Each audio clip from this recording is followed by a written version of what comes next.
बिस्मिल्लाहिर्रहमानिर्रहीम, अस्सलाम वालेकुम। वेलकम टू माय चैनल दावत इस्लाम। मैं हूं आपका दोस्त शफकत अली ऑफिशियल।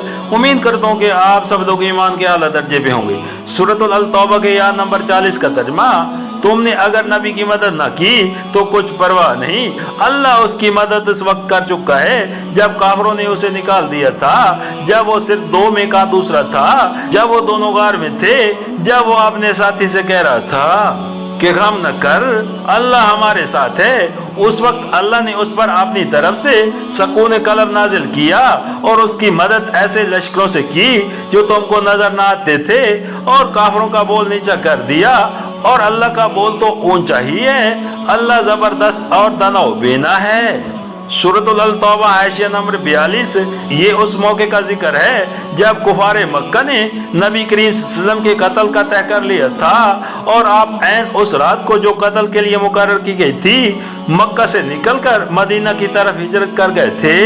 मुसलमानों की बड़ी तादाद 2-2, 4-4 करके पहले ही मदीना जा चुकी थी। मक्का में सिर्फ वही मुसलमान रह गए थे जो बिल्कुल बेबस थे या मुनाफिकाना ईमान रखते थे, और उन पर कोई भरोसा न किया जा सकता था।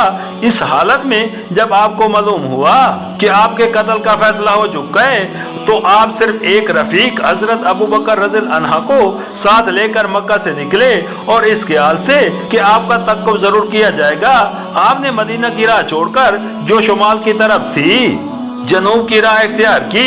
यहाँ 3 दिन तक आप गारे सूरा में छुपे रहे। खून के प्यासे दुश्मन आपको हर तरफ ढूंढते फिर रहे थे।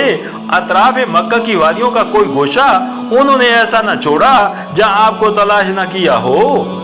इसी सिलसिले में एक मर्तबा उनमें से चंद लोग ऐन उस गार के दहाने पर भी पहुंच गए जिसमें आप छुपे हुए थे।